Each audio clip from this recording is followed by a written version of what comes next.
Hi, good morning, and thank you so much for tuning in. This is Connect Our Elders Empowering Aging podcast. And today we are welcoming Jamie Allar. Is that pronounced correctly? Allar. Allar, okay. And Andy Eberhardt from Eberhardt-Stevenson Funeral Home. And today we are going to be talking about advanced planning and planning your funeral. So we brought on the experts. Today we're going to talk about a little bit about that. And if you have any questions, feel free to ask because we can answer them as we are live. So if there's anything specifically that you would like to hear, just ask your question and we'll be sure that we can get that answered for you. So I know there's a lot to cover today, so I'm going to get that started right away because, of course, this is some very valuable information that we want to get out. So, all right, guys. So one of my questions actually is that we all know that families have found advanced planning to be very, very helpful, and explain to everyone why it is so important to advance plan. So who wants to take that? I'll let Jamie start. So this is her train more than mine, but I'll chime in when needed here. So okay, perfect. Yeah. So I think we hear that a lot from not only families that we're serving, but from the people who themselves are planning, because it gives you peace of mind and kind of gives you the knowledge that my family will know what to do when the time comes. I think from the funeral homes standpoint, and Andy, maybe you can talk a little bit about this from a funeral directing standpoint, it's also helpful just to kind of know going into that situation what to expect in terms of what type of a funeral you'll be conducting and a little bit about the family dynamic as well. Yeah, for sure. I mean, not every death occurs at noon in the middle of the day. In fact, I would say the majority occur in the middle of the night. So I guess, from my end as a funeral director, it's definitely beneficial to know when I get to work at 2 a.m. what I am to do. It's also a very insensitive time, I guess, when you walk into a room, say at a nursing home or a hospital. Even if the family happens to be there, it definitely feels insensitive for me to be like, oh, okay, are we gonna do the embalming now? Or, I mean, that's just really not the time to discuss it, if that makes sense. So, yeah, it's definitely a lot easier on the family and on our end. A lot of times I look at, an individual's children or next of kin, whoever that might be, and ask them, did you know what the deceased wanted to have done? And they don't know. So for the most part, it's just better for everybody to be involved, everybody to understand what we're doing. There's no questions left, unanswered at that point. So, Andy, I never thought of that. I mean, because you have to do the embalming, correct? That's the thing. Yeah, you don't really even have to do the embalming. So like if you're being cremated, you wouldn't need the embalming to be done unless you were going to have a showing. Right. But I have one case that always sticks in my head, and I knew the family a little bit before this gal passed away, but I went into the nursing home room where she was, and her husband and her children were all in that room. And there were no wishes done ahead of time. So I go in the room and I need to know, right? Like I have a schedule that day too. I had other funeral services going on yet that afternoon and the next day. So I had to try to fit this family in where it's going to work. And I said to them, tried to do it as politely as I can, but I have to know in order to work for them, in order to do the best job for them, what am I to do? And the sooner you get at things like the embalming, the better off the results are. So I said something to them in that regard, like, did you know what her wishes were? Did she want to be shown where we would need to do the embalming than that? And her son immediately kind of stared at me and asked me to step out in the hallway.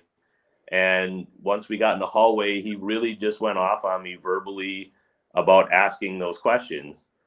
And I just kind of sat there and looked at him and, apologized for being, what sounded maybe insensitive to him, but just explained to him that I had a job to do for them at that point.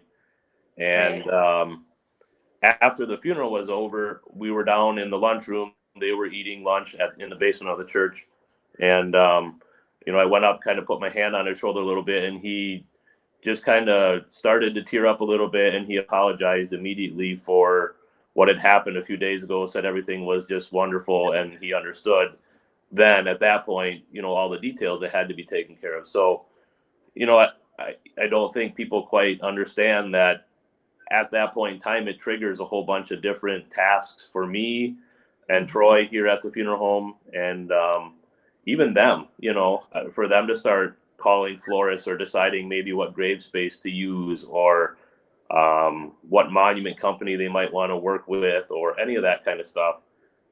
If they don't know ahead of time, it really kind of dumps all of that on that family at that one, moment in time. And that's kind of overloading to them. And I think this guy just kind of vented on me, more or less, is what happened. So yeah, you became that whipping post for a minute. Yeah, right. Yeah. Yeah, right. Yeah. So. Yeah. No, I mean, like I said, I personally would have never thought of like, oh, right. I mean, you have to make that decision. And if your decision is that you want to be cremated, well, then, like you said, you don't need the embalming. But anyway, so again, one of the very good reasons to, start this advanced planning ahead of time.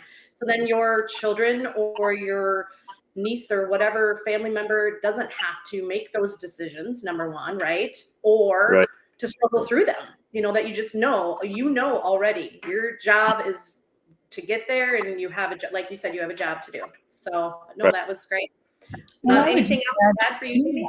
I would just add that most brides to be have a year to plan a wedding, and when you think about the details of what happens for a burial or cremation service, there's almost as many of those decisions to be made, and it's condensed into a very short amount of time. So when people can thoughtfully plan some of those details ahead of time, it is an enormous pressure that's released from the family. And as they say, death can bring out the best and the worst in people. So if we can create a calmer environment where people know what to expect, it's just a better scenario for everyone. Well, and I think it offers peace of mind. I know when like I said, I got your little letter in the mail, and when I was going through it, I was thinking and I love how it's like the first one is peace of mind. Peace of mind, not just that for the surviving spouse, children, whatever, peace of mind and knowing not having to navigate through all of those things, but peace of mind for the one that is gone. I mean, that is, that has passed. It's like they know that all of those decisions were taken care of, right? And they don't have, and not to say that it's an extra burden, but I know, recently with my mom's passing, she had quite a few of her wishes written down in her little precious moments book that we called her death book. We joked about it. But again, it was so, it did bring a lot of peace to the four of us, knowing that we could follow through with what she had wanted. And it did give us peace of mind, even though it was exhausting as it was. And Andy, I think I mentioned that to you as well, that navigating through that, it was like, I can't imagine not having some of these decisions or making some of these decisions in a matter of 3 to 5 to 8 days. It's like you're already grieving. So if you want to talk a little bit more about the peace of mind and the wishes for that individual. Yeah, well, I mean, I see it every day. So, trying to relay that to the general public, I guess, is my task at this point on why it's so important. But you kind of highlighted it. When someone's family come in, if you have nothing done ahead of time, the arrangements conference that we do here at the funeral home with your family and usually a pastor, that can take like 2 hours probably if you don't have anything figured out. Then following that, you end up having to maybe go meet the cemetery sexton there to pick out where the grave would be located. Maybe they even have to buy a grave if that's not done ahead of time. Stop at the floral shop, all those other things. If you have everything done ahead of time, I mean, I don't want to say it's common, but I've done funeral arrangements even over the phone with someone's family before. Mm-hmm. And certainly if we do need your family to come in, you know, they're probably looking at 45 minutes to an hour at the most. And a lot of that would be to just make any corrections or changes to the obituary part of it, with survivors changing over the years or whatever. But, yeah, for the most part, when they leave, they almost always say, I'm so glad that mom took care of this ahead of time. I think you and your sister said that. I mean, almost everybody says that. It's just kind of one of those things where not only do they maybe not know what you want, but it's just a relief for them that they didn't make the wrong choice, or, you know, spend more money than you wanted to spend, or, you know, not buy nice enough stuff if they thought you wanted nicer things. You know, did she want to be in church for her funeral? Did she want it at the funeral home? Did she even want a funeral? So you're really just kind of leaving your family guessing. And if you do this stuff ahead of time, it definitely takes a burden off their shoulders. I don't know how else to explain it other than you can see it, and they often comment on it, that it's just a relief for them. So, yeah. Yeah, and I would add to that, oftentimes when someone has to sit down with Andy or Troy because they've just lost a loved one, they've also gone through, in many cases, quite a roller coaster to get to that point. Oftentimes, their loved one who's passed away maybe struggled with a long illness. You know, maybe everyone was gathered around and was there for the death, which is emotionally very exhausting. And then they've got this task in front of them where we all need to decide and agree. And we know more and more families are broken, for lack of better term. Many cases they're already hurting. Maybe there's some hurt feelings surrounding the passing of their loved one. So again, I think it's just making that as smooth sailing as we possibly can in an already difficult situation. Right, right. So when do you feel that advanced planning, and when do you feel that when people should start thinking about advanced planning? I mean, obviously, you know, you don't want to wait too long. So what's your recommendation? Well, if we knew when this was going to happen, you'd call me the day before. Right. Because we are procrastinators by nature. But where I find a lot of times I meet people, they're already doing some of their other advancce directives. Most people, by the time they're 50, hopefully they have a will and power of attorney. Oftentimes more extensive planning might come in around the time that people are getting near retirement. I think the average age for a person who pre-plans with me is somewhere in the neighborhood of 70 years old. So we'd like to see that even younger, because obviously you can open today's newspaper and see that there are people certainly younger than that who have died. So unfortunately, no one gets out alive. So it's kind of a hard question to answer. When should people do this? But I think practically speaking, when you're doing some of your other life, I guess, final phase of life planning, whether that be an estate plan, a will, updating the will, power of attorney, healthcare directives, etc. That's a great idea. That's a great idea. You see it, I would say, a lot when people first retire. Wouldn't you kind of agree, Jamie, that's kind of, I think they feel like, now I have a little extra time in my day possibly, and can start taking care of some of these other things that I've been thinking of, but just too busy to tackle them, you know? I think some people who have a health issue where they've maybe had a scare, Oftentimes that will be a motivator. If they've been to a funeral of a loved one, whether it's their parents or a sibling or a best friend, a lot of times when we start to lose people our own age, it starts to become more of a reality. So there really is no bad time. My husband and I have had our plans in place for quite a number of years now. So I think the youngest person that I ever helped to pre-plan, they were in their 40s, their early 40s, besides myself. So yeah, I think oftentimes it's driven because they've either gone through this with someone they care about where it was planned and nice and smooth. Right. Or the other end of that is maybe they went through this with a family that became very divided and maybe didn't get along so well through this process. And it was a kind of a cold water in the face that, hey, I don't want my kids to go through that when I die.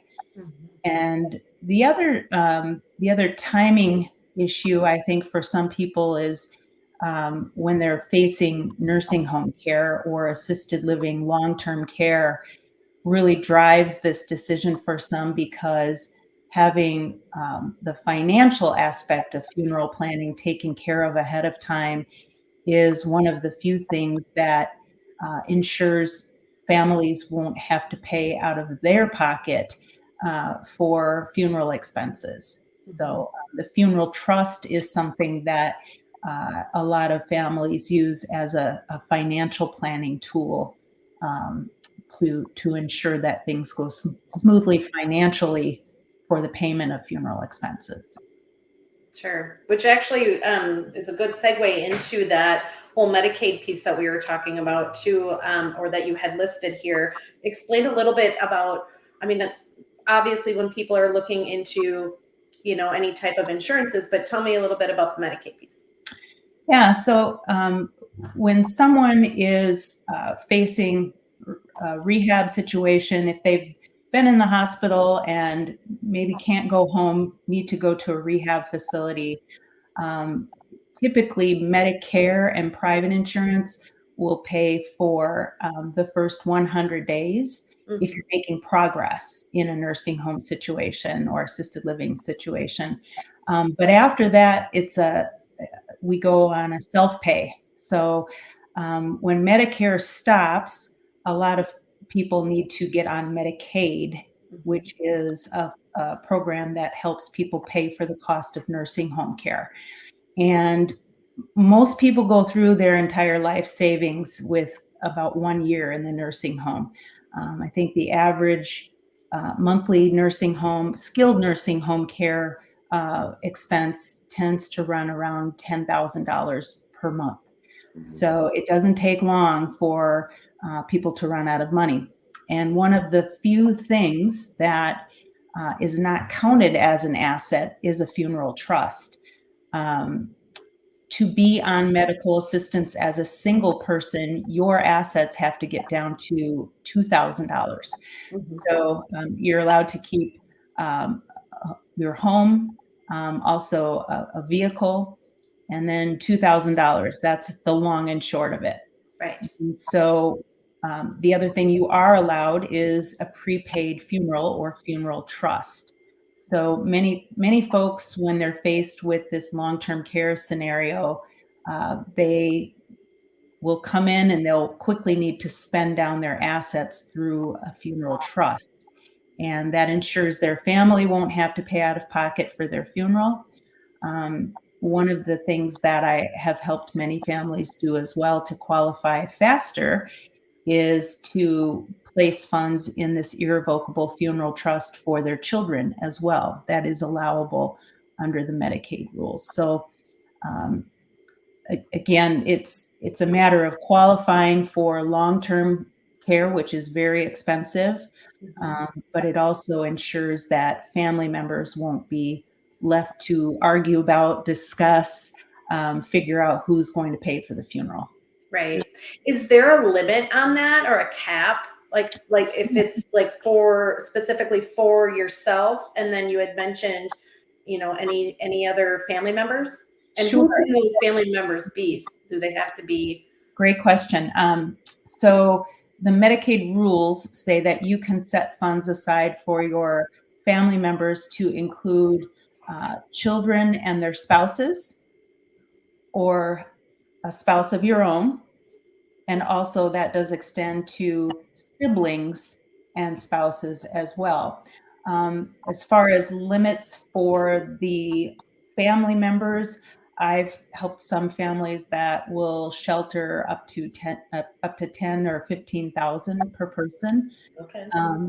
For the individual's funeral, it just needs to, the only rule per se is that it needs to be spent on funeral expenses. I've seen people shelter as much as 20,000 for themselves. But if it's not spent on the funeral, it is subject to the state recovery program. So it's not like you're able to shelter $20,000, only spend $5,000 on a funeral, and then give $15,000 to your family. It doesn't work that way. Right. So anything you don't use, you can lose if you're receiving Medicaid benefits when you die. Right. Okay. No, that's great. So when you're talking about the pre-planning, and then and also having the trust set up, I mean, obviously you don't have to be on Medicaid to be able to just set up a trust, correct? I mean, you just have to have those assets. Correct. Yes. Yeah. So there's two ways in Wisconsin to set up a funeral trust, which many people call it a prepaid funeral. I guess I prefer funeral trust as to the other term, because to me, when I prepay something, it means I pay a business to hold on to my money. That's not allowed in Wisconsin. The funeral home can't touch that money until they have actually performed the goods and services that are attached to the funeral trust. So two ways to do that in Wisconsin is through a specialized insurance policy, or through a bank CD. And really, and Andy can attest to this, the way of the bank CDs has kind of gone by the wayside through the years, because the insurance products offer a lot more benefit. And we work with a couple of different companies at our funeral home to help families do that. And that can be done by way of a single premium, which is essentially a dollar for dollar exchange. We estimate how much will be necessary for the covering of funeral expenses, and you can just earmark a certain dollar amount, or you can take out a policy that allows you to pay overtime payments. And we have plans that everyone is eligible for, regardless of health, and always offer a death benefit while payments are being made. So it's kind of like a payment plan and an insurance policy that gives you coverage kind of all wrapped into one, which is a really, these products have developed more over the past few years to be very consumer friendly. And these products, if anybody's interested, they can talk with you in regards to these products as well? Absolutely. Well, and I would add to this too, Jill, that, when you set up a funeral trust like Jamie's talking about, we also include in those cash advance items. So things like the cost to have the grave dug at the cemetery, maybe gratuities for the pastor and the organist, if your family wants flowers, all that stuff, death certificates, everything else like that, obituary costs can all be built into these funeral trusts. And honestly, Troy and I were just talking the other day, I can see in our industry, the time is coming sooner than later where like funeral homes will not typically cash advance costs for other things outside of the funeral home. So right now, if you pass away, if you have a funeral trust, then we for sure would do it. But even if you don't, I usually go ahead and pay things like the cemetery grave opening and obituary costs for people, especially if I know them. We're in a small town. In the bigger cities, they already don't do that. And so your family might have to be on the hook for coming up with these costs on the spot, especially if something happens to you suddenly and they're not ready for it. So Right. people are like, well, I got a life insurance policy through another company or whatever. And that's fine and great, but it's going to take you a month, maybe 2 months to get the funds from that. And places like the cemetery aren't going to wait to get their $500 or $800, whatever it is, to open the grave for you. So, right now we're kind of acting like a bank where we're providing those funds for people at 0% interest. But every time that I don't get paid for a funeral, which happens more than most people I think, it just reminds me that I got to quit sticking my neck out there for people with my own funds. So that's another thing, people think they have their own insurance policy through a door-to-door salesman or even local insurance agencies, which are great for other things like car insurance and everything else.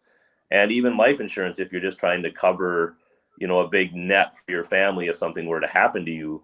But if it's for your funeral, you really need to go to your funeral home and have that policy taken care of, just so that they have access to those funds. Right. Oh, absolutely. Absolutely. Because again, like you had said, whether or not, how many weeks it may take for people to get that reimbursement back from that said policy. And as Jamie had said too, it's going against your assets, so it's,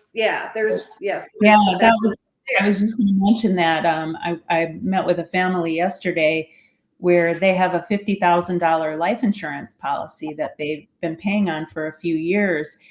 And when they bought that policy, it was with the idea that this will pay for my funeral, and then and the leftover money will go to my family. The downside, and they didn't know this, and many don't, when they purchase a policy, that policy is going to accumulate a cash value. And if they, at the end of life, end up in a nursing home because they have a stroke or a fall or any of the number of things that many people have encountered and do encounter, that cash value is treated as an asset. And the ability to leave your family any life insurance proceeds, it's not a priority. And so many times a policy like that will no longer be in existence when that person dies. So we really can't rely solely on that. Now, it might be fine. It might work if everything goes well, but it's important to know what the pitfalls could be with typical life insurance that might be purchased from your local agent. Right. Yeah, absolutely. So what do you find is the best way that people can communicate their wishes to their loved ones? Well, I mean, this, of course, I'm going to give you a self plug here. We make it really easy. So obviously, sitting with a professional like myself or with Andy or Troy, getting your wishes on paper, filling out some forms so that we have names spelled correctly for the obituary. We have what your mom's maiden name is. Your kids might not know that. We're going to need to know that for your death certificate. We just want to be able to do some of the basics and take as many of your wishes into account as possible and document them. We'll help to navigate that. And I think people are often pleasantly surprised at how simple this really can be. And I would say that knowing how it's going to be paid for is probably going to be one of the greatest gifts that your family will experience when the time comes, because who wants to talk about how much to spend or where the money's going to come from on the worst day of your life? Right. It just seems it's a difficult enough time, but then to add funds and maybe lack of funds into the equation, or maybe funds are tied up in an estate. Where I see this being more of an issue is when the second spouse has died and then the kids are due to inherit an estate that estate could be tied up in probate for a long time. Yeah. And so someone's going to have to step up to the plate, and usually it's the responsible kid of the family. And they're gonna have to duke it out with maybe the less responsible kid of the family, or if maybe there's 6 kids in the family and half of them are well off and the other half are, maybe the black sheep of the family, so to speak. Maybe they've got some financial struggles, or maybe they're going through a divorce. Yeah. Families are messy. And it's definitely, I've seen it tear families apart at the end where, like Jamie said, one's responsible, one's maybe not. So the parents leave the responsible one all the duty of taking care of all their assets and things of that nature. And then the one that wasn't in charge starts to assume the worst from the other one, and that they're stealing money, out of the estate or not sharing it correctly. And it can really get messy really quick. So, to have it all done. When you're done with Jamie or myself, you get, a nice folder that everything is in there. It's all kind of in one place, all the information. We keep copies of everything here at the funeral home as well. So even if you lose yours, I have it. And then it's as simple as just telling your kids or next of kin, hey, this is where my folder is. If something happens to me, check my safe or my lockbox or wherever. And then they'll know, and I'll also know here at the same time when I get here. So, everybody would be on the same page. It's really pretty flawless and simple. So, yeah. Wonderful. Yeah. I would say that was probably one of the better things that my mom had done, over that is had her wishes written down. I'm gonna say better, easier things is to navigate through that time for sure.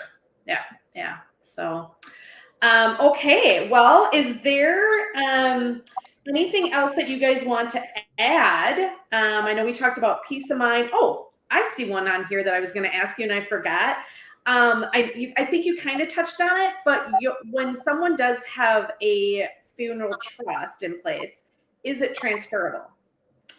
Yes, it is. Great question. So, yeah, that's one of the features of the funeral trust. You actually will own a policy that can be directed to pay out a funeral home of your choice should that funeral home go out of business, or if you ever moved or changed your mind. So it is completely portable. That's awesome.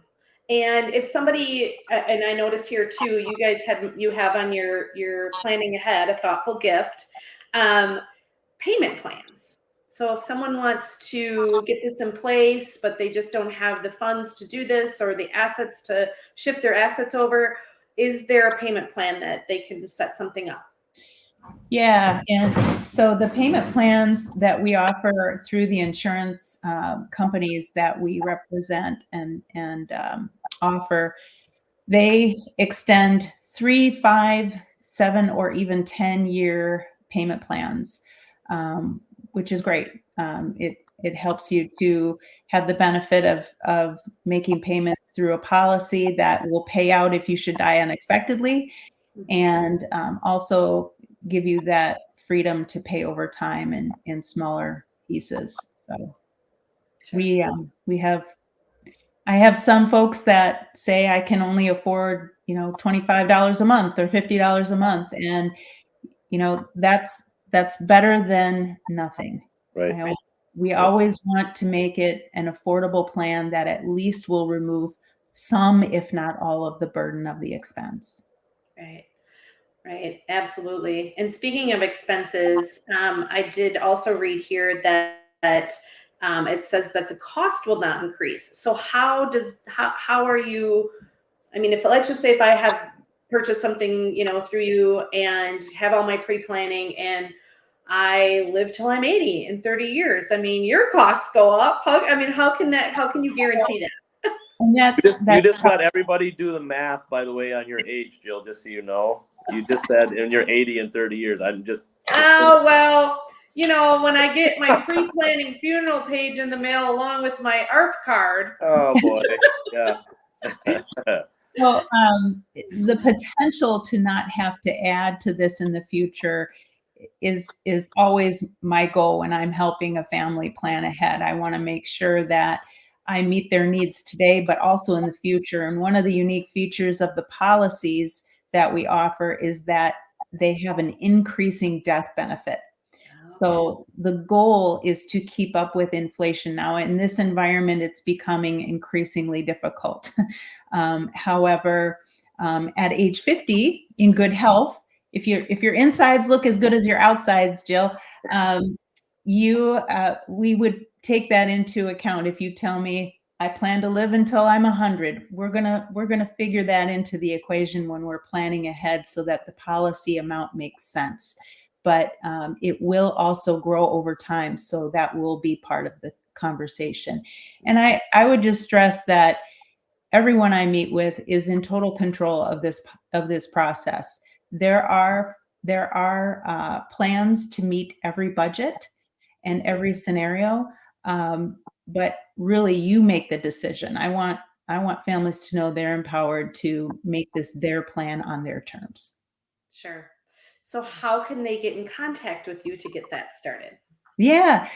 So I respond to all forms of communication, whether it be email, phone number, texting, calling the funeral home directly, and they can track me down. All of those ways will work. Okay. So will you meet with the families right at their home, or do you like to just meet at the Yes. location? Okay. I would say probably 40% of my families do like the idea of meeting in their home. Sometimes it can be intimidating coming into a funeral home, especially if it's attached to a lot of emotions from a former loss or a previous loss, I should say. Sure. So we want to make you as comfortable as we can in the process. It takes a lot to make that original contact. So we'll do everything we can to help you see it through in a timely fashion. Wonderful. I have a couple of comments that everyone said. This has been really great, very informative. So it's some great content, and I really appreciate both of you taking the time to come on. I know, Andy, you have some special plans this afternoon. I know you said you have the afternoon off. Well, actually, believe it or not, I get to take my son's 8th grade class down to the curling club and teach a bunch of 8th graders how to curl. So, Wow. yeah, that should be interesting. A whole bunch of 8th grade kids, and then myself on the ice out there trying not to make a fool of myself. So, well, but you are now the third generation of curlers? yeah. I thought you were gonna say generation of funeral directors because I get that one. Well, that too. Yeah. That I'm the 4th, but curling I'm the 3rd. Yes. Yeah. Absolutely. Yeah.